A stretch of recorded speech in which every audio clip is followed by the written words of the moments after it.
10 پادشاه برتر جهان.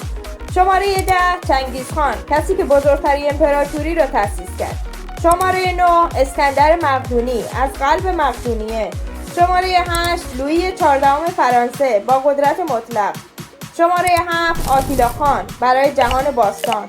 شماره 6 تیمورلنگ که یک امپراتوری رو با نبوغ نظامی اداره میکرد.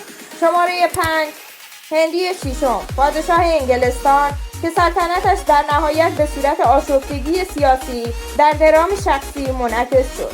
شماره 4 آشوکا، غرب هندوستان.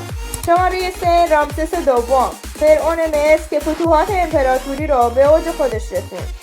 شماره 2 شاه آگوستوس، معمار عصر طلایی امپراتوری روم و در نهایت بر فراز تمامی پادشاهان در جایگاه شماره 1 بنیانگذار امپراتوری ما، کوروش بزرگ، افتخار هر ایرانی نیستی اگه لایک نکنی.